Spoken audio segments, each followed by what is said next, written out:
back to my channel. If you're new here, welcome. How's it going? I hope it's going good. My name is Shana. Thank you so much for clicking on this video. Before we get into this video, make sure you subscribe to this channel with the bell notification on so you're notified whenever I upload. Also, make sure that you watch this video all the way through.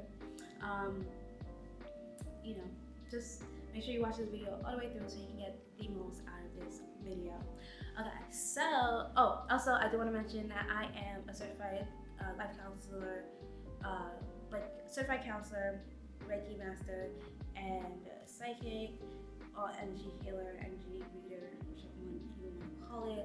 I'm also a licensed esthetician, which this is not a skincare or makeup video, but you learn a lot more in aesthetic school than just those things. So I thought that I'd mention it. So yeah, this video we are going to discuss dating as a high value, and why is it a little more challenging for us to end up in relationships than the average person. I don't really want to say average person, but you know what I mean.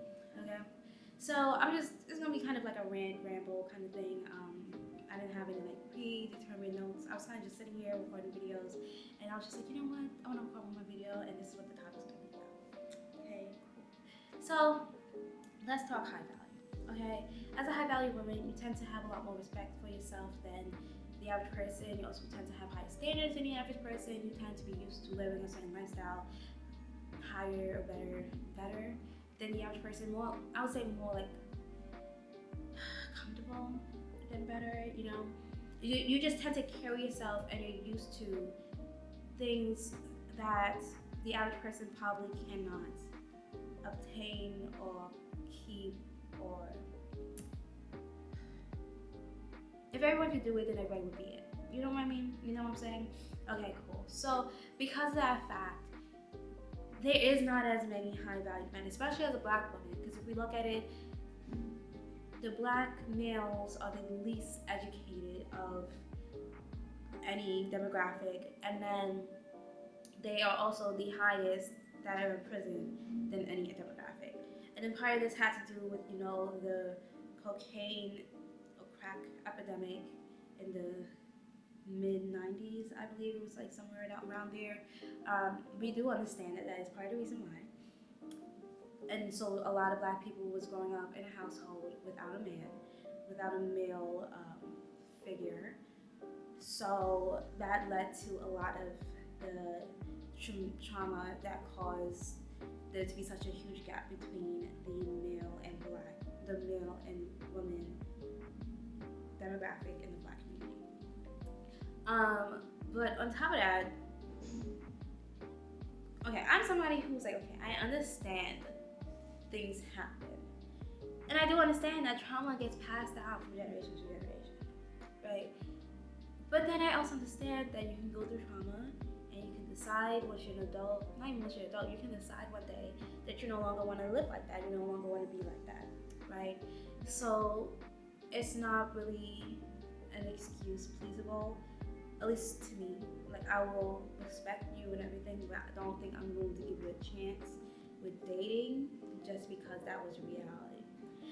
Partly because I have given them chances with that. I mean, mind you, they were also men who were making a good living, so they had like some of the traits that I was looking for. However, money is not enough. Just like how love's not enough, money is not enough. Like, you can't, one without the other is not enough. So as a high value woman, especially as a black high value woman who would like to marry a black man who is also of high value, it's kind of hard to do so because most of the men that are black make their money through illegal ways, which is, in my opinion, it doesn't equate you to be high value. Even if you were a white man and you was doing things like Trump, I wouldn't call Trump a high value man at all. When he doesn't carry himself with poise. 2, he does embezzlement, like it's like he's going to the candy store, like. And then 3, he has no respect for anybody. I was gonna say anybody but his mother, but does he have respect for his mother? We will never know, because he doesn't seem like he respects women. So, you know what I'm saying? So when you're a high value woman, the dating pool is just automatically smaller, right? Say you are of the top 1%, which, you know, you want to date somebody else in the top 1%, you literally only have 1% of the population that is part of your dating pool.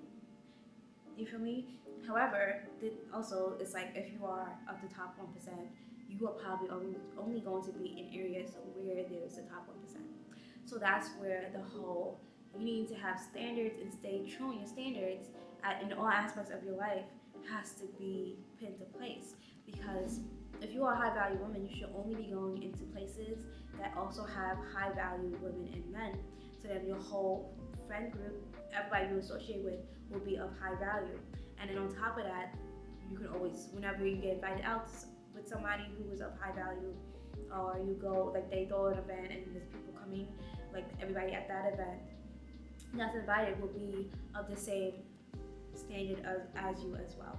So just keep in mind that you cannot associate with everybody at the same level.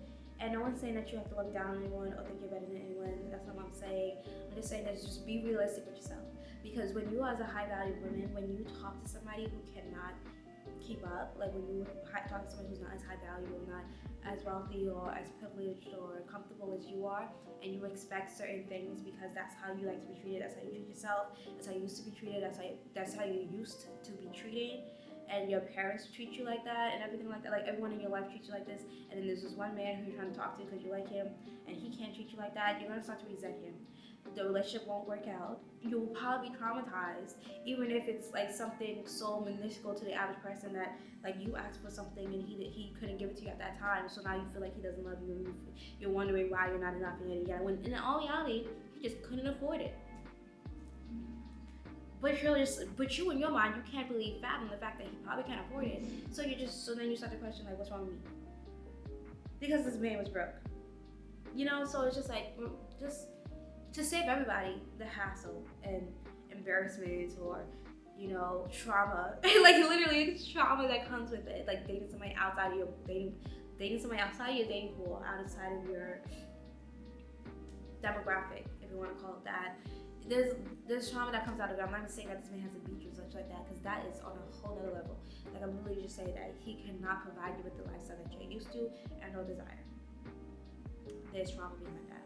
Like trauma will come from that, you know? So just keep in mind that you do have to be, when you're a high value woman, especially if you're somebody transitioning into wanting to change your life and lifestyle to become a high value woman, know that your dating pool will shrink. Like you will not just be able to talk to anyone that's walking on the street that talks to you, even if they come correct and say, oh yeah, let me take you on a day, I want to treat you nicely.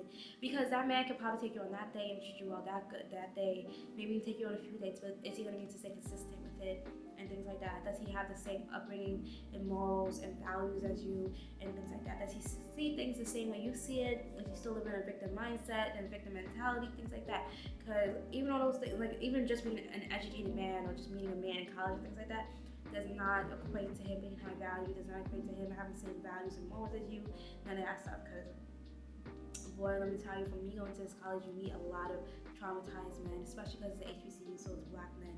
A lot of them coming from the hood or coming from literally nothing, and then come to college to try to change their life and their family's lifestyle. Like, I feel like a lot of people generally go to college as a trauma response and as like kind of being in survival mode, instead of like going to college because you're interested in something and you want to learn more about the topic. Like they go to college literally because they need to survive, especially when you're doing like something in STEM. Because again, that's not a theory that I can go on and talk about for days on end. But yeah, like don't let the glitz and glamour confuse you into thinking that this is what equates somebody to be in high value, or the only thing that equates a man or somebody to be in high value. There's so much more than them being in college or going to school, or the fact that they graduate from college or not having a good job or whatever. Because people can be making a whole bunch of like 6 figures but still be living in a victim mentality, a victim mindset, because that's what they were raised in. Everybody around them still has that type of mindset, things like that. So just keep in mind, it's mindset, it's how people view things, people's mindset, their education, and I'm not saying just college, just if they're educated, and all that stuff. So yeah, I'm gonna stop here because it's been going on for about 10 minutes Thank you guys so much for watching. If you enjoyed this video, make sure to give this video a thumbs up and leave a comment below letting me know what else you would like to hear from me, or just have a conversation in the comment section. Like, what do you think? What's your thoughts? Kind of like that. It's like just go talk. Especially this one. This was me just rambling on and talking about like what I've experienced in my life and what I've learned the last few years. So yeah. Also, make sure you subscribe to the channel again and press the bell notification so you can be notified whenever I upload. If you made it all the way to the end of this video, add the sparkle emoji, and so that way I can know that you made it to the end of this video, and when I give giveaways, you'll be the first of the pick to win the giveaway. Okay, again, thank you guys so much for watching, and I'll see you